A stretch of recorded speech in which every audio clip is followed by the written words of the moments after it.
time. So that's all I'm concerned about on this end. That's how you're gonna open the stream. Dog. Hey guys, yeah, we had a little bit of a technical issue coming in, but yeah, we're live now. It's good to see you guys. Welcome back to the weekly stream. Shortcake ESC here from the Eurovision Fam site, joined by. Hi, it's me, Lily Love Stuff, also from the Eurovision Fam site. Yeah, we did have some technical problems. Audio may not sound great, but whenever does our audio sound great? Let's be honest. Yeah. So we had a lot of stuff happened in the last week, you guys. As a matter of fact, even since a couple hours after we closed last stream, when my computer crashed, by the way, I did not just abandon you guys for what it's worth. But yeah, we do have a number of songs. We do have a number of announcements and results. So let's go right into it. Yeah, we don't have any site articles this week. So let's go ahead and hand it on into this. First off, let's talk about who Switzerland is sending. We don't have a song yet. I'm like, if we're this late in the season, just announce a song with the artist. Why wait? Yeah. But hey, that's where we are now. So we know that Zoe May will be going to Eurovision for Switzerland, and she's going to her hometown to represent the country. Just kind of like some information about her. She started writing songs when she was 10, which is precious. I know what year she was born. And that year, I was old. Excuse me. Anyways, so yeah, she makes this kind of pop-in chanson. And I feel like Switzerland is tapping into like a pool that's pre-made because she's worked with, she's got a tie somehow to like their last 3 entrants. So she won the RTS Artiste Radar contest. And guess who else won that contest? Nemo? Yeah, Nemo did. Also Marius Bear. So we've got ties to those two. And she's toured with Remo as well. So she's got a tie to all 3 of the last Swiss artists. She's fully within the circle. So she could have just found her access by being their friend. Who knows? Yeah. I don't know. Maybe they're like, oh, we've gotten somewhat success from this group. So hey, let's see what else we've got here. And so she's released 2 EPs and 18 singles and sings in French, German, and English. Impressive. So yeah. That's really exciting, especially because for her little intro video that I saw, it does seem she's very music minded. I'm excited for her composition to really speak on behalf of the host entry, because that's probably the biggest responsibility of all the entries, to have something that is musically very respectable. But that doesn't always happen, because that's not always the angle that they take. I do get the sense that is what she is going to do, though. I don't know. I think the host entry tends to be something respectable. You know what I mean? I think the host entry, they're not really like, I think as the host, you can kind of send something that's not worrying about getting through to the final, which is, something like you can take more risks with that. So we'll see where this goes. I'm looking forward to hearing what she brings us, because I've tapped into the backlog or the back discog, and it's not bad. So, let's bring some of that. Let's bring some of that energy. All right, Zoe May. Hopefully you get to join the list of iconic host entries like Never Let You Go by Rolo and King, and Unforgettable by Marcus and Martinez, and If I Were Sorry by Franz. So, yeah. I wish we did not bring up Marcus and Martinez, because I did have a joke to tie them into one of the entries that we got yesterday. So we'll bring that back up later. We'll bring it up. Happen. Yeah. Blindside me with it, but yes. So let's talk about another country that speaks German, and that's Austria. So we did get Austria's song this week, JJ's Wasted Love. What do you think about Wasted Love? I really should have thought about how I would say this before we got into the stream, but it's not typically a good thing when I have to address a divide. So on one hand, I see it as well crafted. I see it as very expertly performed, at least in the studio cut. I see that it has a lot of vibrant elements to it. It's going to be a very engaging stage show. It's going to keep viewers' attention. I do think it's going to be able to get a lot of votes in that way.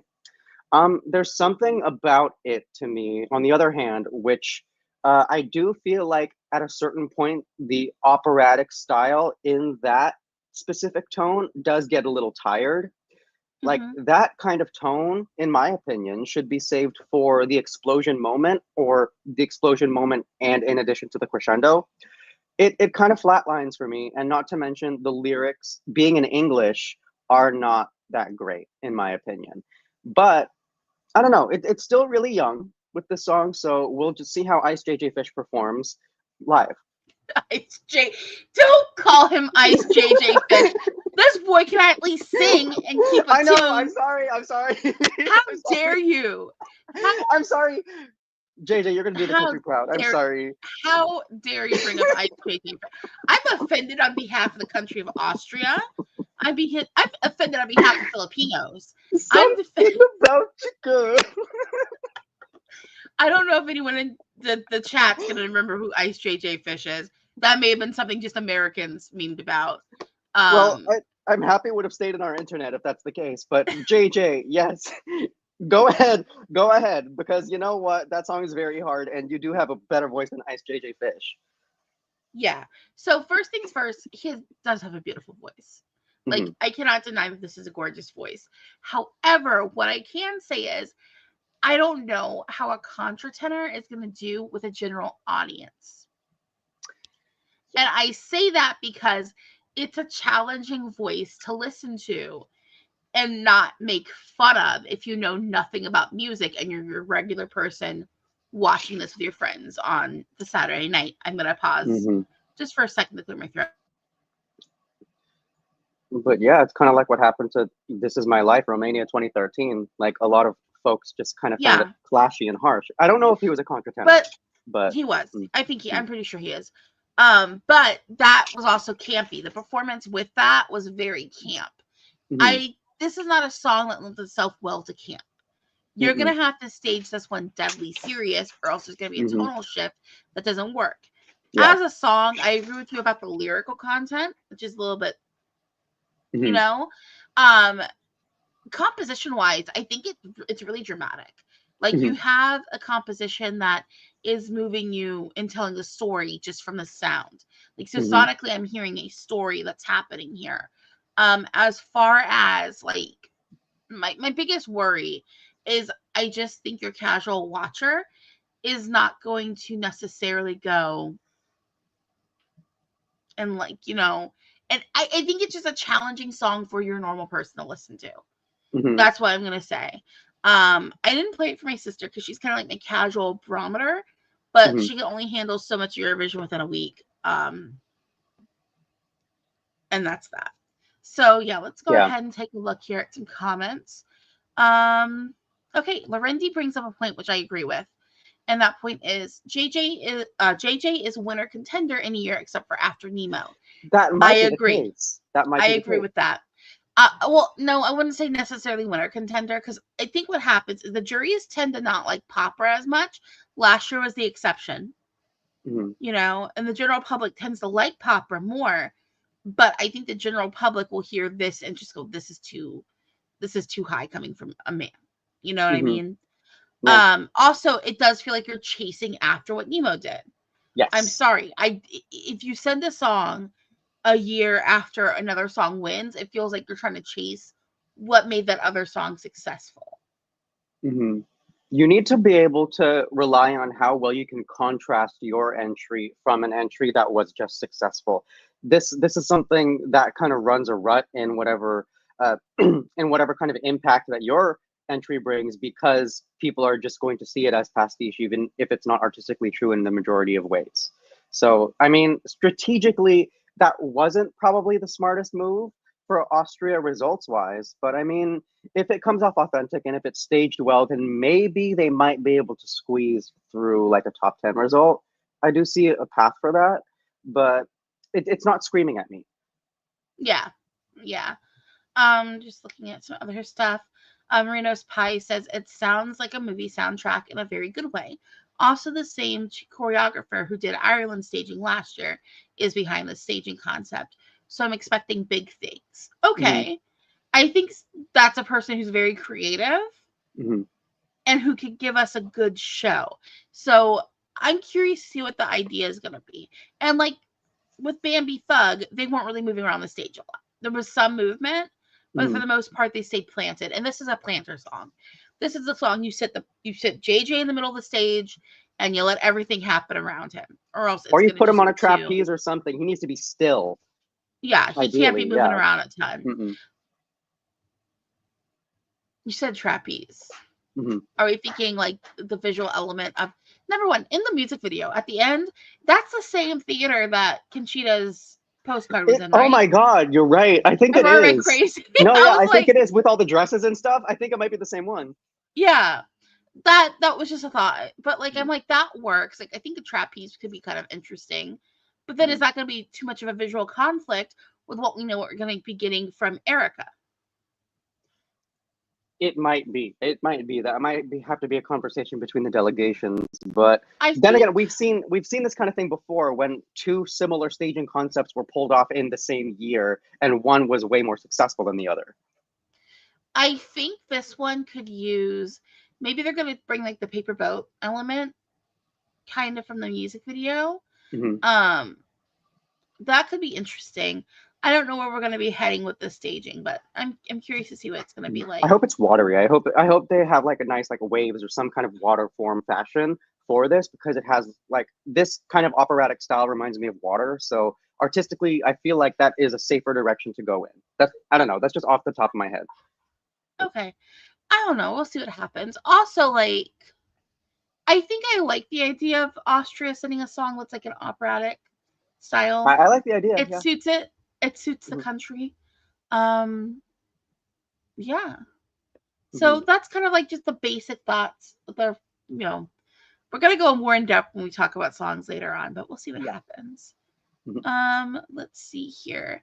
Next up, UK released their song. We have Remember Monday, and they will be singing What the Hell Just Happened. I'm sorry. What the HE double hockey sticks just happened, because I think it's really odd. You're going to have a swear word in your song title, but you can't let someone say cunt. I think that's ridiculous, BBC. I mean, we should. I'm going to be respectful and just say HE double hockey sticks. I don't want to offend the British people. Yeah, God forbid you offend the Brits, because they'll ruin it for everybody. They've never done that before. So yeah, Remember Monday released. You know what I found out? This is really sad, and I was really upset. My sister took one of those DNA tests. Okay. I'm 15% British, and I'm really upset by that. I'm deeply upset by that. Can't relate. Like literally, can never relate. No, I'm really offended. My gene pool was never touched. I mean, at least she's 15% because I know how genes work. So she's 15% British. You might be less.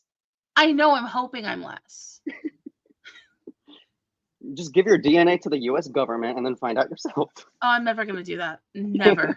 It's not going to happen, baby. Yeah, they're going to create like a homunculus or something.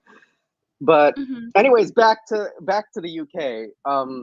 What the HE double hockey sticks just happened because it was so random when this song came out.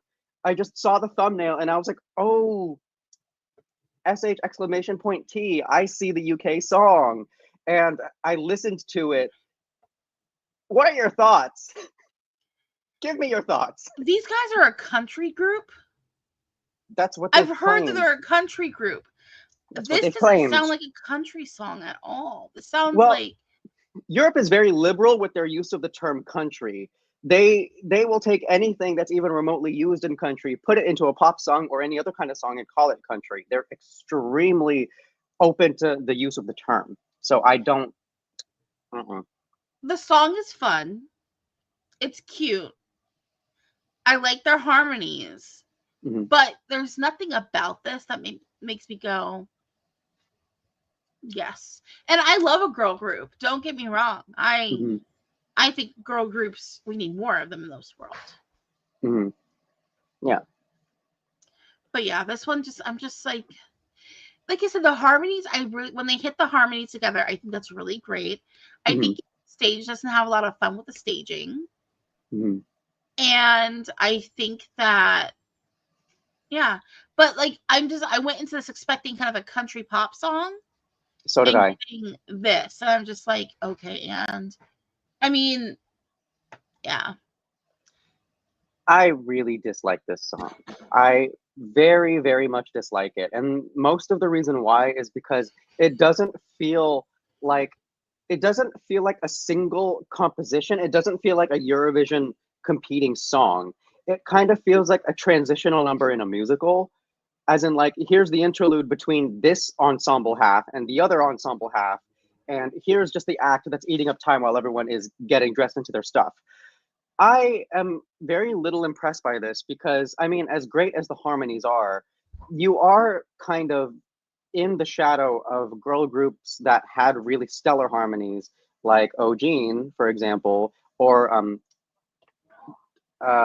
Aphrodite. I would even describe as having like better, more kind of like hard hitting harmonies. This song, as good as the harmonies are, they are pretty good. There's nothing about it that would make me ever want to hum this song or seek it out, or it just does not feel like an artistic piece of music to me. It's so jarring that it's too jarring almost for me, which is a little bizarre because I really like songs that completely throw me under the bus. I don't know how this is going to do, but the girls seem fun. So, I mean, I hope the best for them, but yeah, I don't get it. I really, really don't. And that's kind of a problem that I have with a lot of songs this year. Yeah. Nodolo says, I could see the Netherlands 2017 result for the UK, but that song was better. And also the song, the Netherlands, was like 30 years old at that point. Let's be honest. It was giving Wilson Phillips. Which, don't get me wrong, I dipped into that album last week. Great album. I was like this weird mood of music last week. And like my coworker's like, what are you listening to? I'm like, oh. Like I'm like listing off the things I'm listening to. They're looking at me like, what? I'm like, okay. So most of these songs came out before you were born. That's okay. I'm old. And I was saying that to somebody who's older than me, but side note. Anyways, so what are we saying here? Yep, Hef says the only thing I like about the song are the vocals and the harmonies. That's the only thing the song really has that's not just meh. I think my biggest issue is also it's too much chorus. Yes, it is. Oh my God. I didn't even think about that. It is. Yeah. When it comes to pop music, there's a phrase of don't bore us, get to the chorus, which is basically, hey, don't go for long verses. We want to hear the catchy chorus. Yeah. But this is just nothing but the chorus isn't catchy. The chorus is not even catchy. I'm sorry. That's the problem. It's like it's like, so I heard somebody say, a YouTuber, actually, I'm going to just say his name, Todd in the Shadows, who is a popular pop music YouTuber, I think. He had a thing he said about Flo Rida years ago that stuck in my head, which is Flo Rida is a hook artist. He has a really good hook in his music, and you stick with that hook. And then I've kind of started calling, I'm going to bring up somebody who I really enjoy who makes pop music, Sabrina Carpenter. I like her songs, and one thing she does in every song is she's very much like a line artist. There'll be one line in every one of her songs that just sticks in your head, and you can't get out of your head, so you end up listening to the song constantly. Like with Espresso, it was, I'm working late because I'm a singer. Everyone I know was singing that constantly. This song feels like it's trying to be a hook, like not even a hook, like a line that gets in your head, and like it just doesn't work for me though. At the same time, like I listened to the song a couple of times, I can't tell you anything about the song other than I like the harmonies and that it's called What the Hell Just Happened. Another thing I can say is that it's just kind of like a nauseatingly like Freddie Mercury pastiche, the way the melody is constructed, but not in a pleasurable way at all. It's in kind of like the free, open to the end, like you don't know where the measures are going to go way, but not in a way that's cohesive, not in a way where you sense resolution. It just is completely throttled by the lyrics also. It's just, this is not a complete piece of art to me. This is completely like, this should not have been submitted. It should not have been published. yet. It is not at that stage, but they had a deadline. Yeah. Also, Marino's Pie says, if they did something like Dolly style for Melfest, I would be into it, but that's not enough. You But know they what? weren't Dolly style. You mentioned that. We have like people who work on the site. Brooke, love Brooke to pieces. She said something along the lines of, like, when we were just like chatting with each other, she said something along the lines of, this is what Remember Monday should have done. Yes. When we were watching Melfest. Country girl group. I mean, Dolly style is not exclusively country, but 4th place at Melfest? Girl. Deserved. We'll talk about results. We will talk about results later on, but yeah. Oh yeah, you saw the title of the stream. Chaotic Juries and a flurry of internal selections. Crazy. We're going to do the internal selections first, and Absolutely then we'll talk insane. about these juries, because these juries were insane this week. Yeah. That being said, Mhm. yeah, no, like I said, like this, if this is like yeehaw, you know what? And I keep singing yeehaw back on the horse. Hook. That hook is so severe. Like, it is so good. It eats so bad. Dolly style, they pulled it off, and you know what? Every little girl in the arena, including me, I'm not a little girl and I wasn't in the arena, but it was a bop the whole time, and they brought the fun. Girls, you could bring the fun. You could have done that. Yeah. But Harry, this is where we are. Let's go on to our last internal of the week, because Peter rolled in, and hey, Peter, came in. We did not talk about that yet. We were saving that one for last, because I mean, for me, it's the best one of the internals that came out this week by far. And I would agree. That's Adonis with Kiss Kiss Goodbye. I know he's your Slovak hero, Peter. Yeah. So yeah. This is great. I love Adonis's voice, number one. Also, this worked acoustically. In Malta, he sang it acoustic, right? Yes. So we know he can sing it live. Yeah. No, this is good. This is like, it's got the drama. I know a lot of people are critiquing the like the break that we get here, but like with the staging though, it's not that bad. Work. I like the break. I think like the break sounds good in studio. There's drama here. There's storyline. Again, sonically, we're getting story like we are with Austria. Yeah, no, this is just, yeah.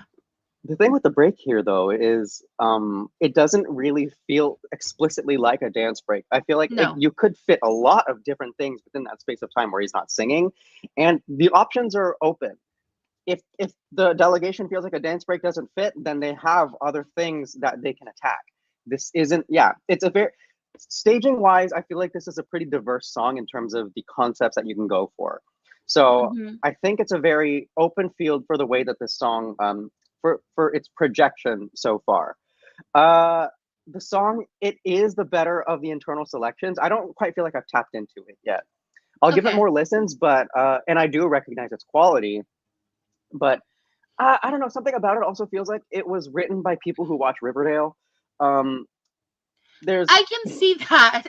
I can see that a little bit, yeah. But like, hey, that's not necessarily a bad thing, because there is like a younger, like, teen vote. There's a younger, like, young adult type vote, which kind of gears in that direction, glances in it audience wise.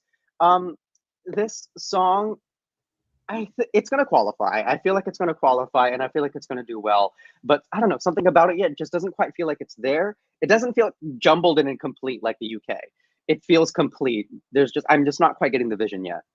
For me, I feel like it's not, I don't even want to call it a dance break, but I guess we'll aside that name for now. It feels like it's necessary, because it works as a transition from the song's main body. Like, this is basically, the dance break is basically its bridge. It works from the aspect of storytelling, telling the main structure of the song, and heading into the drama of the ending of the song. Like, for me, it works sonically because of that. Now, what you do with that staging wise, I would say you don't necessarily have to dance, because this isn't really a song I can see dancing to. But like, there's just something also about like the guitar mixed with like the huskiness of his voice. It's sexy, you know? I'm going to use the word sexy. Like, it just sonically it's sexy, but not sexual, a la the Milkman. Or Milkshake Man. Milkshake Man is sexual, not sexy. Milkshake Man is like a flasher. Yes. I'm going to go with that metaphor. But this is more like a person who, you know, is consensually whispering in your ear. Mm-hmm. Yeah. Yeah. And kind of speaking to your earlier point too, I feel like the way that the song was produced was with his voice as the center point, as the focal element of how the song will be produced. It's not like they had the suit, they had the song here, like bring us a guy. That's not the case. It feels like the song is for him. So that is great. And yeah, I hope that we really get to hear kind of like that grit. Okay. You know what? I'm actually going to click on this comment because I can see it. I'm thinking about it, Hef. Kiss Kiss Goodbye is a male version of Future Lover with the dance break. I think this is a divisive song. I mean, you know Future what? Lover was divisive. That comparison works for me, though. It does. It does work.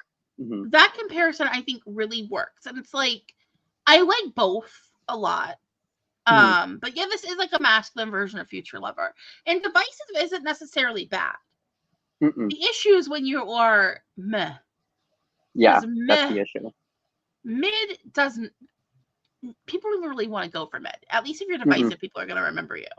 Yes, exactly. Which, I mean, divisive it could be your important strategy at Eurovision. Because divisive, Michael Sprach, 2016, 4th place, televote winner, that kind of a thing, you know? It's like you don't typically... I'm sorry. Yeah. No, you're right. I can't finish like people cannot vote against you. They can only vote for you because it's such a wide playing field. So yeah, I don't think that's bad.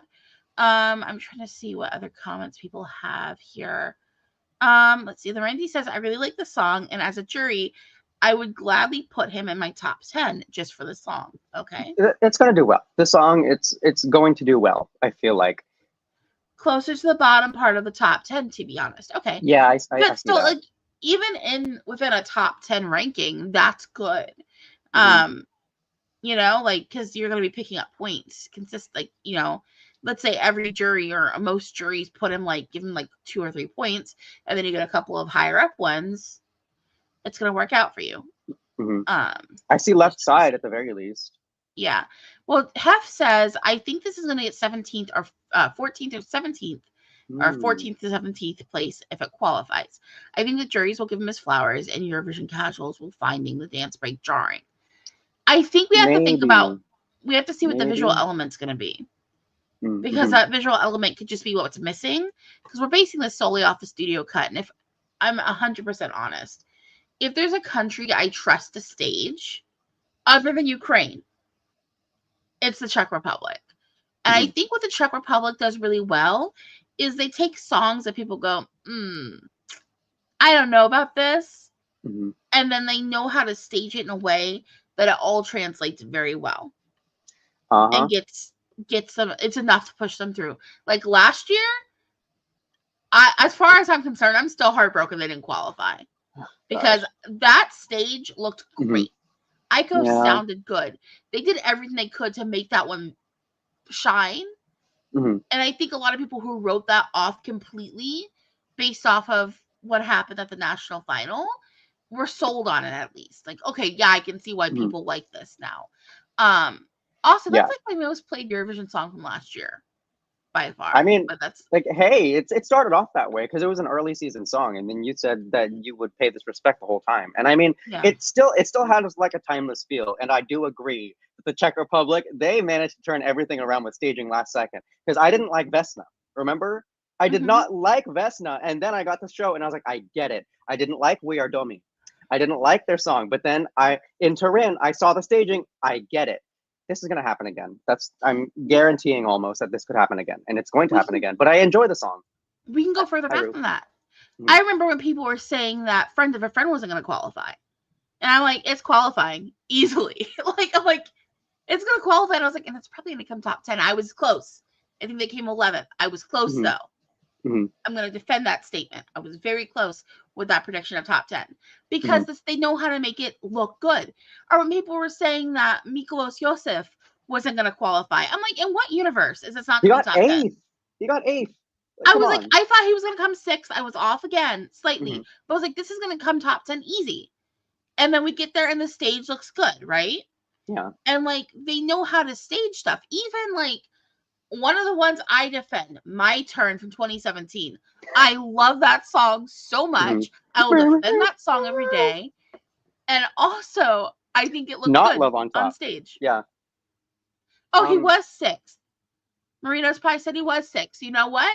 Thank you for the correction. There we go. Thank you. And I was like, this feels like it's going to come 6th. So, again, hit that one on the head. I typically confuse 6th and 8th places, but yeah, thank you for the correction. But no, I genuinely think like, I'm like, I don't see why people want to write off the Czech Republic so easily.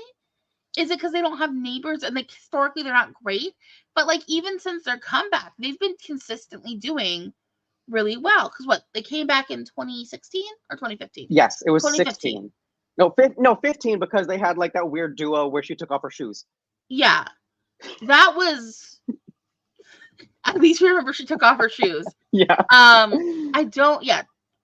What did they send in 16? 16 was I Stand, Gabriela Gunchikova. Okay, yes. Yeah. Qualified. Yeah. Gabriela got paid dust, but that looked good on stage. Yeah. It looked really good on stage. It was staged so well. Yeah. My Turn, I loved to pieces. Okay. That was 2017. Lie to Me was a jam. Was Lie to Me. Lie to Me was great. That was their comeback. That was their real comeback year. 2019 was Friend of a Friend, which I still listen to. I hate that song is so much fun. But Love You Like Malawi. I like their other songs, just not that one. You know what's even worse? In that national final, it was like my 3rd choice. Like there were other songs I liked way more. I think would have done better. But no, that one I liked a lot. 2020 was, I don't remember anything from 2020. K Mama. Oh my god, it was. Oh my god, you're right. Oh my god. Benny Cristo. K Mama was fun. Oh Benny Cristo, sweet. Yeah. K Mama. I'm so heartbroken that they never went to Eurovision. I'm so heartbroken by that still. Oh my god, wasn't bad, but that was like the one time they fumbled the staging. It was Oh My God. Yeah, but it's okay because no one really remembers Oh My God. Yeah. Which I prefer. Manolo, well, his live was horrible. I know. It just came off like he didn't care. It just came off like he didn't care, and the stage was too dark. It was bad. Yeah. It was really bad. But K Mama would not have been that. No. But no, you're right. You're right. Like, so consistently they have good songs. They've only released some, like, fumble the bag once with the stage. And that was for. And I mean, it wasn't such an awful fumble where it was like legendarily bad, you know? It was the biggest issue with that was the color palette for me. Like, if we would have had more color, I could have seen it coming through. Yeah. And Benny's energy, like, that was also a problem. I don't know. But I don't know what was happening that day because he doesn't normally seem. Was he sick? I don't know. He could have been sick. He just didn't seem very chipper. He did not seem like he wanted to perform that day. So, yeah. Setting that aside, ADONXS, good luck to you. And I do see a top 10. So we've made our way through the internals. All the internals. It's time to talk about. Well, I mean, we can't talk about yesterday yet. We have to talk about Croatia first. I don't understand what's happening with Croatia. Marko Bošnjak will be performing Poisin Cake. So I'm dropping Shortcake as my moniker across all platforms. Are you going to Poisin Cake now? Sunday. So, like, this song could have been a Tumblr post. I'm sorry, it could have been a Tumblr post. It wasn't. Oh, God. So the issue that I have with the UK is the issue that I have with this song. This should not have been published, first of all, because it's not really a composition. This isn't really a song. It's almost like if I were a juror voting in Eurovision, I would abstain from my contract because I don't see certain compositions as being songs. Call me strict, call me closed-minded, I don't care. It's not good. Poisin Cake is bad. It was my last place the second I heard it. And I mean, the fact that it won the Croatian national selection that had like 10 songs that I loved, I'm not going to be insulted for them. I'm going to be insulted for myself as a viewer. I despise this song. I don't even think there's a path of me liking it. There's really not a chance in hell that it is going to happen. I don't want it to qualify. I hope Marko is able to come back with a better song in a following year that actually shows his artistic ability, that's not this. Oi, please. I hate this song. It's so. I even hesitate to call it a song. I don't understand what happened. Rim Tim Tuggy didn't. Tim Tuggy didn't. I don't understand why we're here. I do understand that these juries. I gotta look at the points because. Oh, I have the points pulled up if you would like them. Okay. Yeah. So this came first with the juries with 83 points. Comfortably. I remember that. I do remember that. This came comfortably winning the jury. Okay.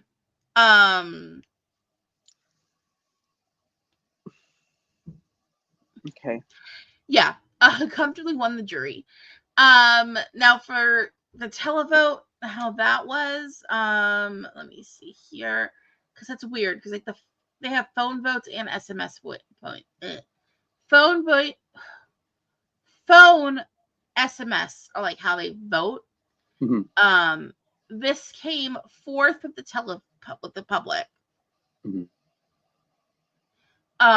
The winner of the public was Dai was Ogin with Dai Maybe? I don't know. I'm not sure. Dai is the name of the song. And I mean, like, that's also a terrible, terrible song. Yeah. So that's what won with the public.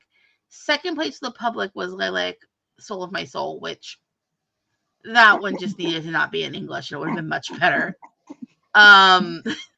Croatia, anytime you try to send a girl group doing Slavic vocal, I swear to God. I swear to God. We know you want to do it. You're right, Renato. Put it out. Hard to believe this is the same singer as Molly Zanyas. This is the same singer as Molly Zanyas, huh? And Molly Zanyas was great. We're kind of just like, what is happening? No, maybe he can change the song and go with Molly Zanyas. Again, Molly Zanyas would be so much better of an entry from. I would rather have another sad boy Prince song than I would to have one that's just goofy for the sake of being a TV moment. I am not. Croatia. There was a point when you were my favorite country in this game. There was a point. Marino's pie when he started screaming on the floor. Who told him to do that? Oh! I don't understand. People paid admission. People paid for tickets to sit.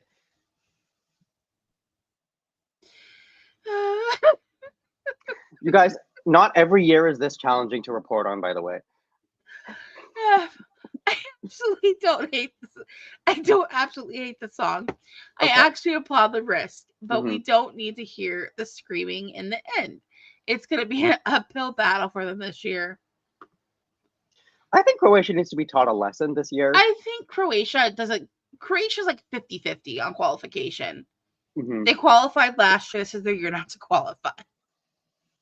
Like, it basically is every other year. It puts like a bitterness in my stomach every time I think about this song. Like, I really dislike it. I'm even sacrificing my own moniker that I've had since like 2020 because of how much this song pisses me off. Like, I really.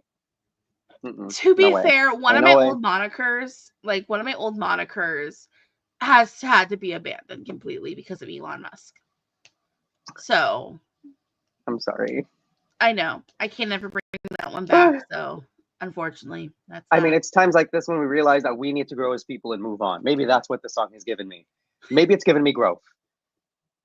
We'll see what happens. Oh, God. Yeah. Yeah. But as always, best of luck to you, Marko. I hope everything goes well for you in Basel and you have a great time. Yeah, we'll see what happens. Oh my God. We need to get to yesterday. Let's get to yesterday now. Yeah. So, speaking of chaotic juries. Is it chaotic? So guess what, guys? Sweden is sending a song in Swedish again. And you know what? The Finns had to be the one to do it for them. We got a Once again. revolution. We got a revolution, you guys. What does revolution sound like to me? It sounds like something I cannot. So beautiful. Who's that by? Wait, that's. I know. Which Who's song that you're talking by? about. No. Robin Banks in 2016, Melfest, Constellation Prize. Yes, Constellation Prize. That's what this sounds like. That's what revolution sounds like. Holy shit! I've been trying to place it. I'm like, what does this sound What the hell like? just happened? Whoa! By the way, Melfest 2016, stellar. That was magical. But that's exactly what that You're sounds. right. Oh my That's God. it. It's Constellation Prize. But a serious, not good version. Hold on. Now I need to investigate this. You keep talking. He Okay, hasn't seen it all. But yeah. One second. Kai won okay. with the song Bara Bastu. It's in Swedish. Exactly. Hooray, Sweden is sending a song in Swedish. Now that I've gotten that out of my mouth, Jordan, you entertain the people. I have to do a little research on some stuff. Okay. So, Bara Bastu, you guys, I do think Sweden potentially is in a new era of what Melfest is and what they could send to Eurovision. We did think this could happen with Cornelia, but 2023 gave us a very unique situation in which like Lorraine came back and won with a song that did deserve to win Melodifestivalen. This time around, it feels like Sweden wants to break out of their shell. They want to break out of sending typical average English language pop, and they want to do it in a more meaningful way this year than they did in 2022, because at least in 2022 it felt Swedish, it felt accessible, even if it were on the riskier side. You're making a face at me. I don't think this is like some kind of revolution in pop music. I think it's Sweden just deciding, hey, how about we send a song that's not just here to try to get jury's points. No, honestly, I don't. Here's the thing. I don't hate this. It's fun. It's upbeat. We've got a lot of fun songs this year. At least with this one, it doesn't feel disrespectful like some of the other fun songs are trying to be. Yeah, You know exactly. what I mean? This So it's is nice fun in that way. I think what's refreshing about this is it doesn't feel like a calculation on the part of Sweden. This sounds like just, hey, we had fun. Also, the fact that, like, I think when the artists were announced, Kai was dead last in the betting odds. And the fact that they were able to overtake the person who was winning the betting odds, it's an underdog story that we all love. You know what I mean? It was a revolution. Oh my gosh. I'm gonna keep saying that. I'm gonna keep saying that because I mean, like, the fallout after the final was just so, it was so petty, so ridiculous, so funny. And God, are we gonna address that? Are we going to address? We can talk. I mean, honestly, I think that people we can like talk briefly about it. I think, but I think people are being too harsh about it. It's not that, like, to me, it's not that big of a thing. I understand. Like, yeah, he came in kind of looking like he was gonna win, and probably thought he had this in the bag. But like, I'm not gonna hold that against him.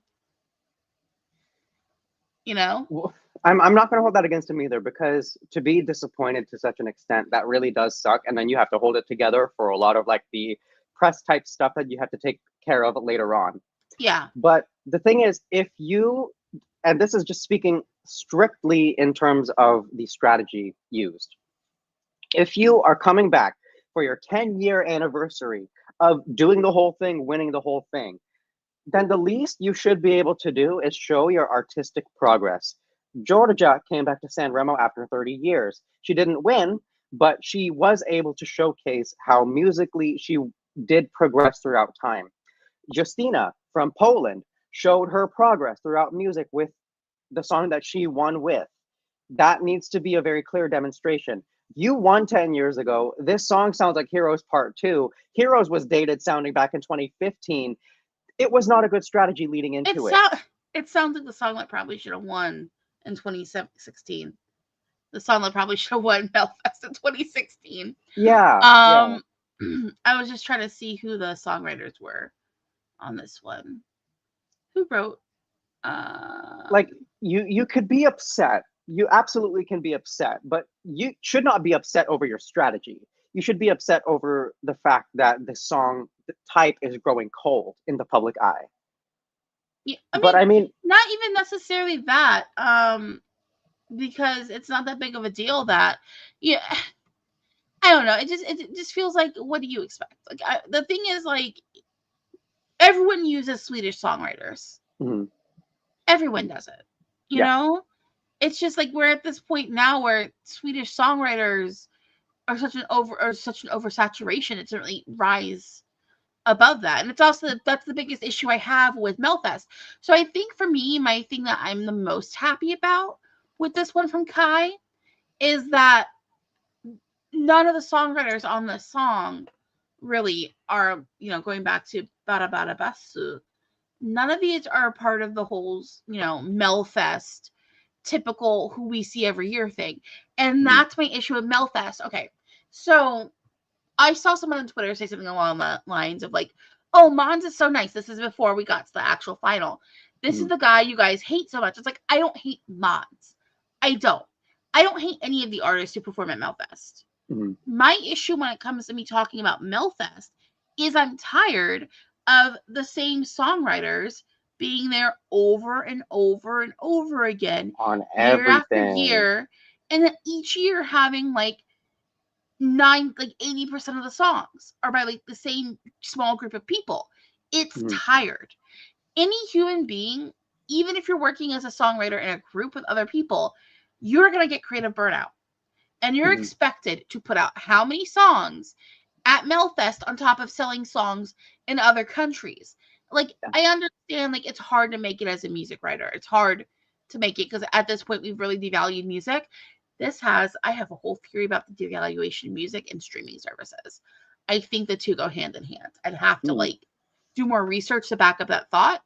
But I think that that's an issue that we've been seeing because, like, if we look at the way music has sounded since streaming services have been so pervasive, I feel like we've lost a lot of interesting things in popular music. 2024 was a great year for pop music. Don't get me wrong, but like that was an exception. That was an exception. Like, the reason why people were so hyped, the reason I knew the economy was going to crash, is in like in May of last year. I'm like, music is a little too good this year. I'm worried. But yeah, like, I'm just like, pop music got really good again outside of the confines of Eurovision in 2024. And it's because we're seeing fewer of the typical songwriters getting chart hits.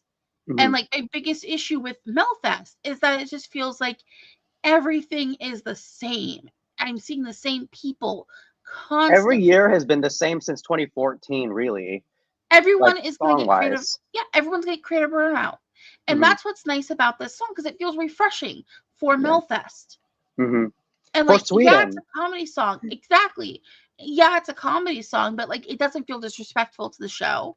It just feels like, hey, we have this song that's in Swedish. We entered it in Melodifestivalen. And it just so happened to do really well. And I'm like, good for you guys. Like, it's fun. Yeah.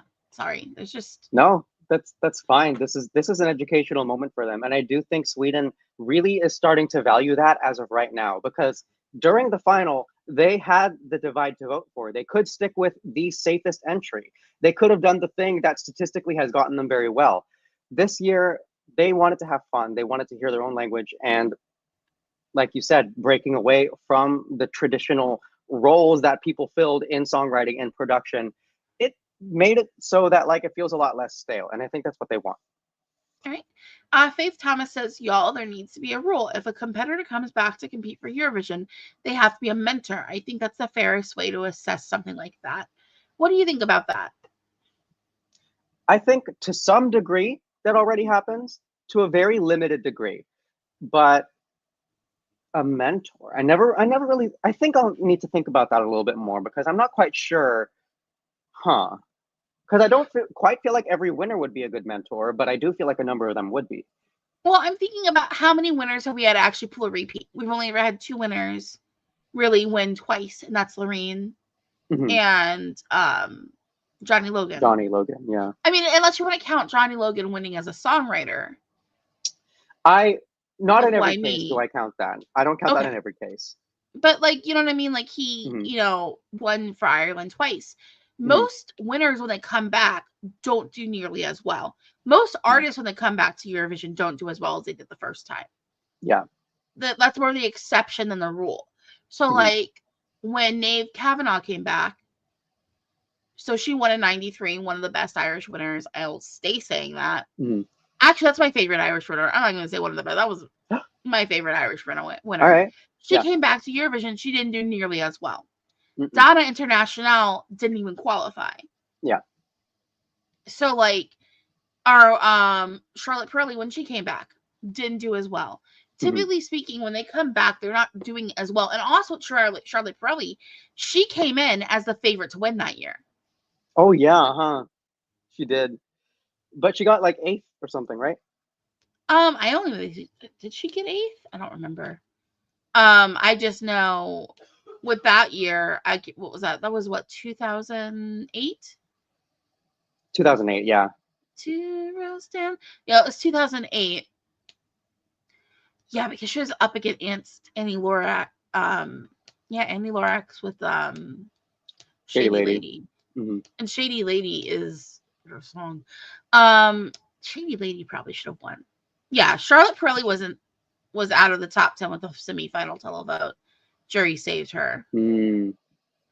Yeah, like it's like I get what you're saying with that comment, saying that they should come back with like faith. I get what you're saying with them being more of a mentor role, but I don't think it's necessarily a good thing. I mean, like even last year we had back 2 artists who qualified the years they competed previously and didn't qualify this year or last year. One dynamic that kind of makes me question the whole mentor role strategy is the fact that with every year we get a different slate of songs that affect each other. Like each of these songs has an effect on every other song that is in the lineup. That's just how the nature of this competition works. So because of that very, very like chaotic dynamic, I'm not quite sure how it would translate into into the victor of one year providing the same strategy for the next year. But that might not be the approach you're talking about. Yeah, I'm curious. It's like I think that like that'd be more something I would go into looking at national finals with maybe. More than necessarily at Eurovision itself. But that's an interesting question. That's like a thought I would really like to explore let's more. Think about that a little bit more. Let's play. You know what I mean? That. Like that's like I really am curious. Like I would need to think a lot more about that. But like now you've got my head turning, and I'm like, I'm supposed to be focusing on a stream, not thinking about this deeply. But I did like that. I like that question. Let's pin that comment and then revisit it when the subject comes up. Faith, if you come back to the stream, then please do remind us because this is a very interesting conversation. Please explain yourself with this one.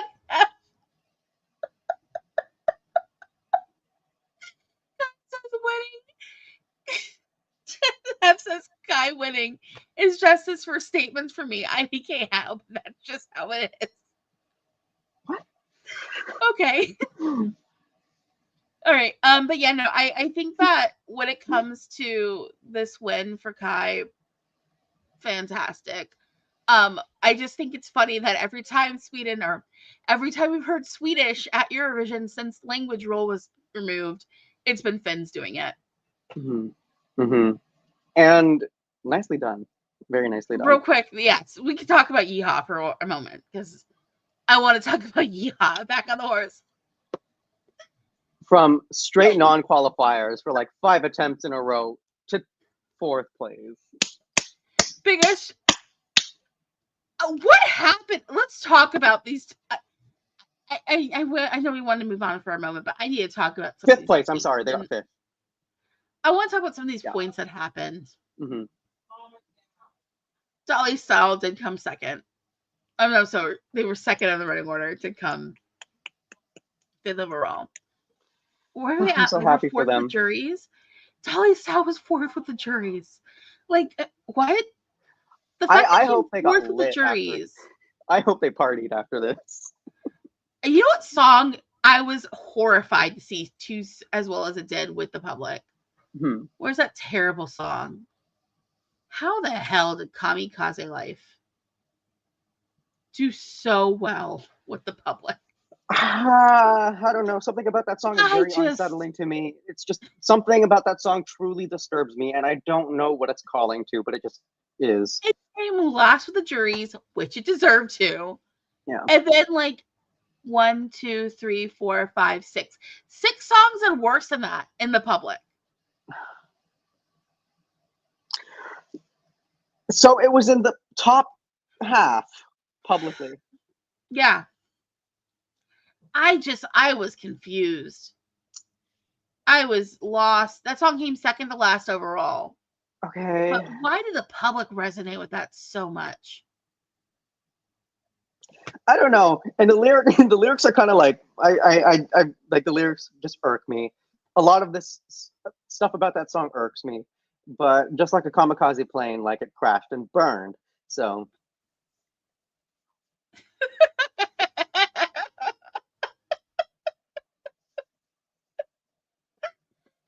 Mira. You know what? It was after did the dark, thing. so she was fine. She was allowed to eat. I don't know if she's Muslim. Yeah, it was temporary star, I think. So yeah, no, that just made me laugh. I'm sorry. I work with a lot of Muslim people. Mira, come back, girl. Come back and give us that sound again because everyone loves it. And just because I get off, I've been working 12-hour shifts this week, so I get off after the sun goes down now, and just hearing everyone start opening their food when it's time to eat has been sending me all week. Because I work with a lot of Muslim people. It's just it's been who has the dates? Just hearing them yell for dates has been killing me. Gosh. I wish I had a close Muslim community like that. It's just in my office. And it's funny because my one of the managers for the night team, he's Swedish. He asked me, "Oh, how's Eurovision going so far this year?" on Thursday. And I was like, "Oh, it's good. We're gonna see what you guys are sending." And he's like, "Oh, Sweden hasn't selected their song yet." And then this is when I got to teach a bunch of my coworkers about how Sweden doesn't send songs in Swedish to Eurovision. Ah, okay. I was like, "Yeah, the favorite song to win is in Swedish, but it's probably not going to win because." Also, I'm just going to say I was wrong. I surely thought Mons was going to win this whole thing. I'm so happy I was wrong. I think most of us were like that. Mm-hmm. But yeah. Anyways, let's go ahead and move on because we've been rambling on this one for too long. San Marino's absolute chaotic situation. Oh my God. So we have I don't want the show to change. Keep the exact same show format, including the wrong running order, please. They got a budget this year. I was impressed with the budget. I was like, look at the stage. You guys' microphones actually sound good. Yeah, they have some money. They got real change in the pocket right now. They're feeling bougie. San Marino, look at you. Not to mention the funniest thing to ever happen, ever. Oh my God. Oh my God. Oh man. Yeah. So, Gabry Ponte won with Tutta Italia.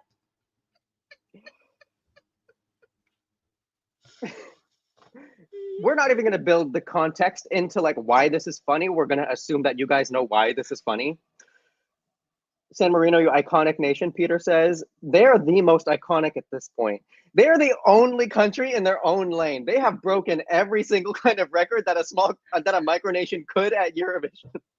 I love them. I love San Marino so much. And also the kind of BS San Remo they had going on during the show. It was so much fun. The running order was wrong. Yeah. I haven't pulled up on Wikipedia. It's still wrong. Oh my God. Because they have Bessa as second. She did not perform second. She was fifth. What is happening? I had a great time. Who was it? The group of guys with a C RL, like Juliet. I love that. Oh my God. David. David. That song is like, I don't know if you guys have ever been to a casino, but like casino level performers, it's like that. Or just like, oh yeah, I'm on like a Carnival cruise ship in the Mexican Riviera, and I'm watching like a performance that I did not have to pay admission for. That kind of a thing. Here's the thing: was it giving middle-aged men? Yes. Was it giving middle-aged men having the time of their damn lives singing a song that should have come out in 1997? Yes, yes, and yes. I loved every second of it. Do they hate their ex-wives but love their kids? Yes. I don't know. I think they came off more as men who don't have ex-wives. These are the ones who the marriage last. Like, that's what they came off as to me. Is like, they know what they're doing. They're here to have fun. They don't feel angry. They don't feel like, they're just like, oh, we just so happen to be a group of guys. I'd watch a movie about that. Like, just a group of guys who sing it together on the weekend. Mm-hmm. Oh my gosh, that would be a perfect movie too, especially because like if it's like they had a contract like in their early 20s that they never followed up on until now. Yes, it would be so much fun. It's a movie.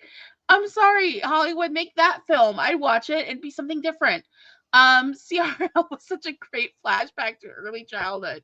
Yes, 100%. Like I was enjoying that. And it was fun. It was fun. Like, I'm not gonna deny that at all. It was a jam. I had a good time. Oh man, Bessa, that song. Bessa, she's like, I'm gonna sing as little as possible. I thought it was great.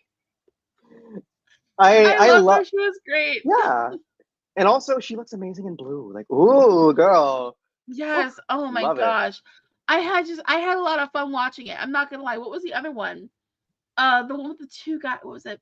Bella Bala. Yeah, Bella Bala. I thought that was so much fun. It sounded competitive. It sounded like it could have been a competitive Eurovision song. Yes. Yes. But Tutta l'Italia is a competitive Eurovision song, you guys. They did pick the one that's going to get them the best result. You know what my theory is? My theory is that people are going to say, I'm going to vote for the Italian DJ song and throw votes at Lucio because they don't know how this works. The casual viewer. Trust me, what? It's going to happen. It might happen. People are going to like that song and vote for Italy. I'm looking forward to Italians watching this and being, what the fuck? What? Like, where have I heard this before? Oh my God. And then they look it up and escape it. We're never going to escape it. Lucio is competing against he's competing against the song that launched him. Like, imagine if you're a Eurovision act, you weren't first chosen to go, you get chosen last minute, then you go there, and then you're going up against your postcard music. Yeah. Couldn't be funnier. Truly could not be more funny. Thank you know what? And what this is like the second time San Marino has sent an artist with a top 10 hit on the Billboard chart. Congratulations, San Marino. Gosh, I feel like they have a very special kind of like clause or format. It's like every country has to sign like the Eurovision. You have to be a part of this. You have to follow our rules thing. San Marino has their own clause. Wait. Nello says Tutta l'Italia. It's San Marino. It's a San Remo reject actually. Then became a jingle. Okay, so this is Italy's sloppy seconds. That went to Eurovision again. They're playing in our faces. Like they are truly messing with us. But I'm having fun, so I don't care. I think also isn't this like his second time he competed at San Remo? I'm sorry, it's San Marino's not national final. I'm not sure. I'm not sure about that. I think it is. Peter. It's so fun though. It's such a good jam. Please close the semi. What semi are they in? Wait, can they close the semi? Can they close? If they're closing the semi, then they might win the semi because it's a party song. It might be. They're in the second half of semi one.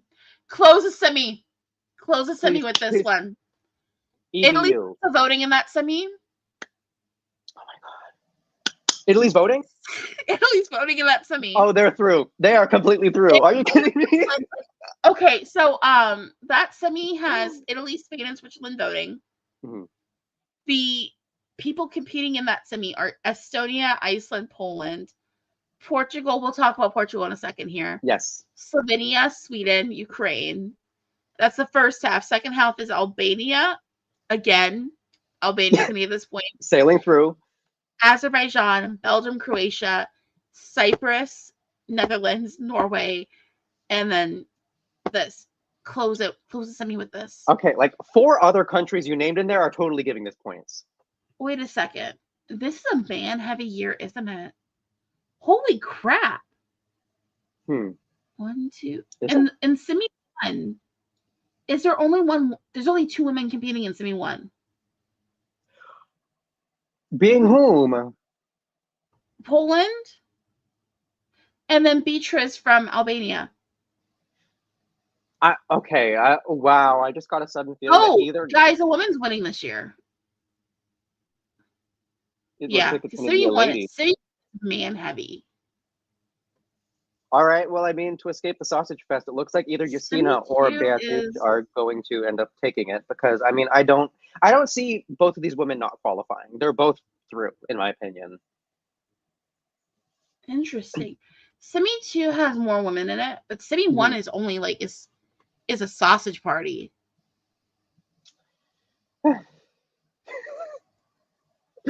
But if they close with Tutta l'Italia, Hef says a female solo artist is still winning this year. I completely see that, and I do include Albania as female artist per se. I just kind of allocate it that way in my mind, and Albania is one of the better songs of this year as well. Yeah, I'm sorry. I got distracted by that.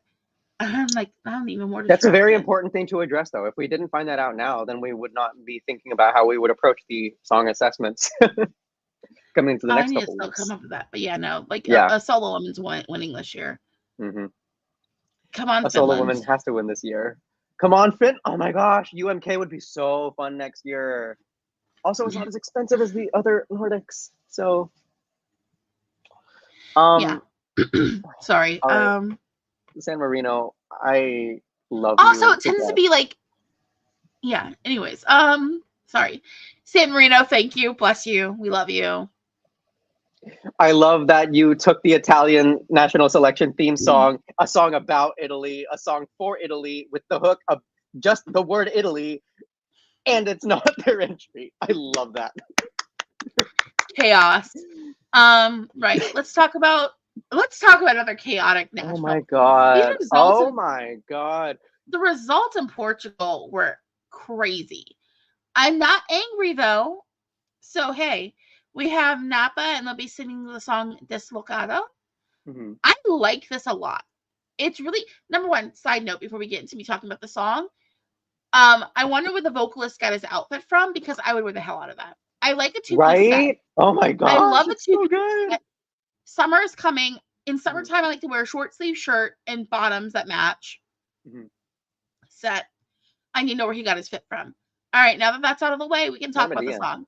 Yeah. I think this is lovely. It just feels it just feels relaxing and fresh. I don't necessarily think it's competitive, like, you know what I mean? Mm-hmm. But I like this a lot. Yeah. And it wasn't what I was really checking for. And that's the thing I like about when it comes to like Festival de Canção, because even if songs I'm not checking for necessarily, because I'm thinking I didn't mention it as one of my songs when we talked about reviewing them, previously. I'm pretty sure you didn't mention it as one of your songs. I might have.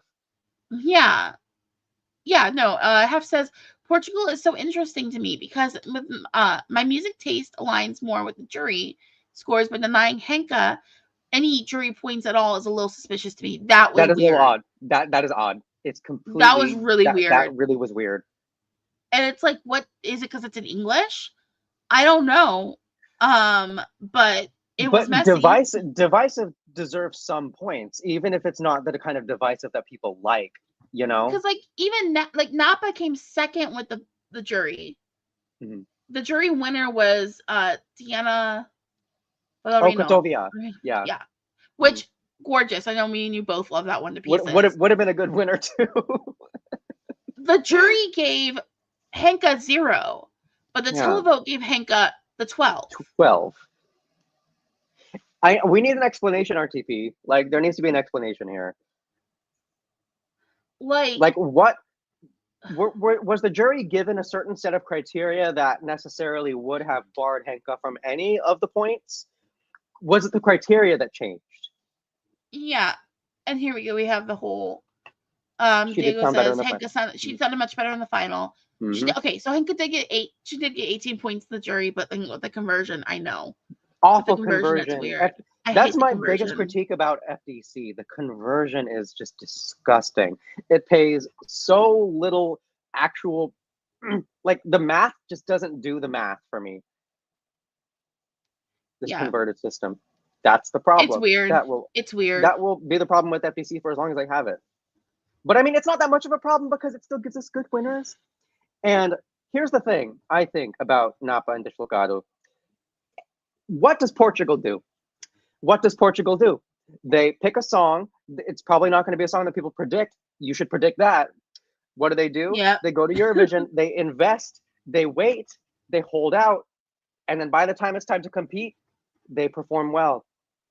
Like, people say this every year. Every single year, it's just like, I'm not feeling Portugal. And then by the time it's May, it's just like, wow. It's like, no, you just didn't do the math. You just don't understand the country. I think with Portugal, what it is like, for me, the thing I like about watching Festival like Canção is I wouldn't call Festival like Canção. I don't think we should have shouldn't watch that as a national final. Festival like Canção is like Festival de Kingas and San Remo for me, where it's more about music for music's sake than it is about competing in a contest necessarily. This song doesn't feel the most competitive, but it's also going to feel like a breath of fresh air once we get to the actual show and there's a lot of bombast around it. You know? Yeah. It's so contrasting from everything we have. And like, the melody is pleasurable. It's very pleasurable. It's easier to follow than a lot of these other melodies that are competing. And it's meaningful. Like, the way that it's conveyed is meaningful. I think a lot of European broadcasts do have the subtitles of the songs underneath. The lyrics are very significant. Yeah. Renato Pereira says the song is trending because of college students. I saw someone come across like my timeline on some social media site who I never really seen before, and he was like, he's like, I'm Portuguese, I live in Austria, but like I relate to this. It makes me feel like it makes me miss home. And it was like a lot of people kind of saying that. Like, I've seen kind of like people having that mentality to it, or that thought process to it. I don't have the descriptor in front of me, but from what I understand, it's about like how the guys were from Madeira originally, and then they had to move to the mainland for work, and it's the feeling of dislocation. Yeah. The feeling of dislocation and not feeling like you're within your home, which is a very good topic at Eurovision to sing about. A lot of singers who produce this topic typically perform pretty well. So I like that about it. It brings you home to listen to it. It feels welcoming, and not a lot of songs have that vibe to it. That is its strength, I think. Yeah. You know, I think there's something, and like sonically the sound of this has like kind of that Britpop sound too. And it feels like a slight throwback, you feel. And it's like the chord progression, it's just really, this is really pleasant on the ear. It's really pleasant on the ear. Diego Rodriguez says both Josh and Fernando were blamed by juries. Here's my thing with Josh. We haven't talked about Josh yet. Yeah, no, we haven't talked about Josh. Please. That staging is what hurt Josh the most. It's like you're doing it wrong. Oh yeah. You can't move one of your hands. There you go. The staging is what hurts Josh the most because he's confined to that pole, and being confined to that pole hurt. Like, it's like, I love the song. I think it's a gorgeous song, but it's just, how do you stage that? I mean, you could stage that and have it not be so stoic. Stiff. Yeah. Yeah. I just, when I see it, I'm like, there's a way to do this that would have worked better. And like, just, you can have him not move, but play with the camera more. Make it look like he's rising up and down by just changing the camera angles. And like, my take on it is that wasn't the angle they were going for. I think it was intentionally supposed to be this minimalistic so that the viewer can hone in on the song. The song isn't that great. The song isn't good enough where absolute minimalism is the strategy that should be taken a la Amar Pelas Dois, you know? Yeah. Minimalism did that song justice because just focusing on the song allowed us to tap into something that only that song could provide. This Tristeza, as respectable of an entry it is, as well crafted it is, as well performed as it is, sonically, as a composition, it did not lean very well into minimalism as a staging concept. It needed dynamism. It did not have that. Randy, also, why did you not vote more for Cote as a public? That's a great question for me. But I mean, like, I'm not upset. I mean, actually, no, because the public gave it what, 5 points. The public and the jury were so not on board with each other. I mean, they both the only song the public and the jury agreed on was what? Deslocado, pretty much. Middle? Really? Middle. Wait, let me see. Yeah. He got third. They agreed completely, yeah. Yeah. Other than that, like, it was just conflicting. Yeah. I did not watch the full results sequence, but I'm glad I didn't because it was important for me to save my mentality. But I mean, we still got a good song out of it. And that's the thing. Portugal, they don't send bad songs, typically. I don't know Portugal to send a bad song since I started watching FBC. Have low-key Jessica needed more televote scores. Yes. Agreed. Yes. Oh my God. What the hell? Like,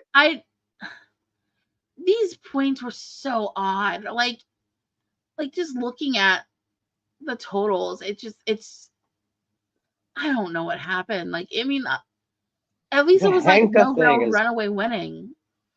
The Henka thing is really it kind of makes me a little bitter. Like, I wonder what I have a feeling they changed the criteria. They had to have changed the criteria for voting because, I mean, that has to be like a quick question of contention at this point because even Mons was questioning how the jury in Melfest were assessing the song. So now I'm kind of trying to figure like what kind of guidelines are each jury given when they are selecting these songs. I don't know. When they're voting. Or maybe it's just a matter of like picking what you like. I don't know. But then, like, I don't want to be like, oh, what was the jury thinking? What was the jury thinking? Especially when it comes to like, I'm curious. I can't imagine. I don't even know. It's just like the disconnect between the jury and the public is so wild to me. We'll see what happens if like they reevaluate the way that they do things. But yeah. And I don't know, did you have anything else you wanted to say about? I think it's going to qualify. I think Portugal is going to do pretty well. And it's just because there's nothing in this lane. There's no one else in this lane. That's my thought. Let's see who Portugal's up against. I mean, they're in semi 1. So they're in the first half of semi 1. You know, that makes me think. You know where they're going to put this song. Are they going to put it second? They'll either put this second or Clemens second. Put Clemens second. Put Hairline second. Don't put them second. I'm looking. Who's gonna open the show? Who's the first half? Poland, probably. I could see Poland opening. It would be a really hard follow for anyone behind her. Because there's only one. She's the only woman in the first half. Wow. No, they better. She's the only solo woman in the whole semi. She's gonna win that. She's gonna win the semi. You guys, Poland might win overall. I don't think anyone's even really talking about that. But Poland might win overall.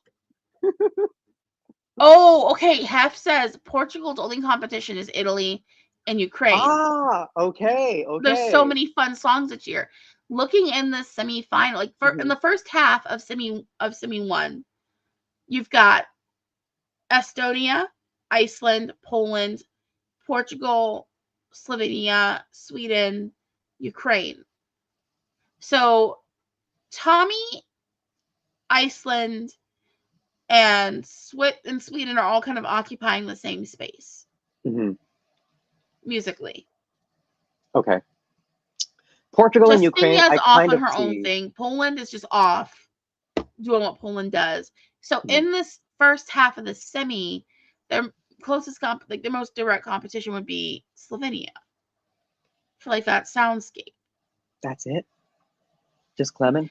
And then if you want a band, it's Ukraine. I don't see Ukraine not qualifying. Like Ukraine is qualifying. They're qualifying. I don't know what Ukraine would have to do to not qualify, but this is a good song.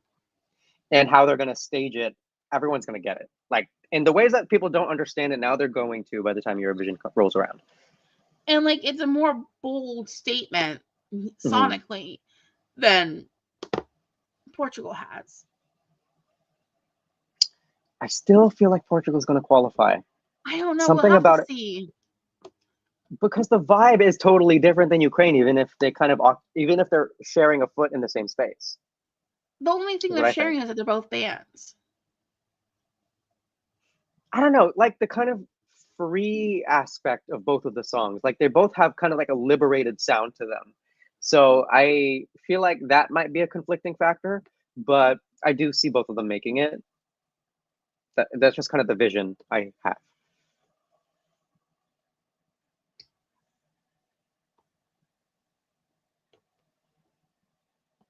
Yeah. So going into next week, in the next few days, because I know we have basically internals back to back to back, and that pretty much closes off the song reveal section of the year. Yeah. Right, we have to talk about what we're doing next week. So next week we're going to start talking about reviews. Wait, basically what we do.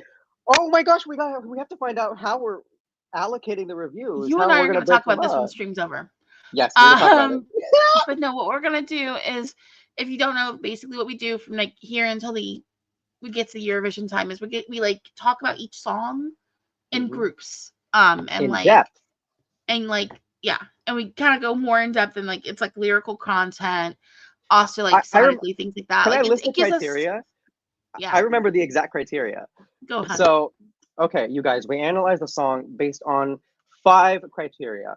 1, lyrical content. We take a look into the lyrics and see if anything jumps out at us, if anything is jarring, or if anything is specifically unique. 2nd, production and genre. So we combine these 2 elements because in a lot of ways, Eurovision plays with what both of these things are artistically in the general soundscape. So it's easier to combine these things because 3 minutes, it's really hard to kind of produce a single impact in both of those elements. And it kind of provides us a good baseline for the 3rd element, which is unique aspects. And unique aspects, is there anything within this song that sets it apart from the other songs in the lineup? Is there something that makes it absolutely unique compared to everybody else? 4th, how well can it be performed live? And we can't always answer this question off the bat, you guys. So because some songs are internals and we have not heard them performed yet, we don't always answer that question for each entry. The 5th and final thing, do we consume this? Do we stream this personally? And those answers can get pretty polarizing. So those are the criteria that we use. And we typically, I would say, do about like 5 songs every stream. Do a really deep dive until about 5 or so. Yeah. Or 6, I think I have to redo the math. I think this year we don't have to do 6 at any time. But yeah, we'll see what happens when it comes to that. You guys will see. And each week is a theme. So yeah, I think that's about it for the stream. Don't forget to like, subscribe. Also, join us again at another point. Yeah. Come read our Eurovision articles. Fam on everything, EurovisionFam.com. So that's about it. So thank you all so much for joining us, and we'll be back again next week. So see you next week with our first critiques. I know, I'm excited. Bye guys. Bye. I feel like we always like end in a weird way, but hey. Hey, I mean, yeah, bye.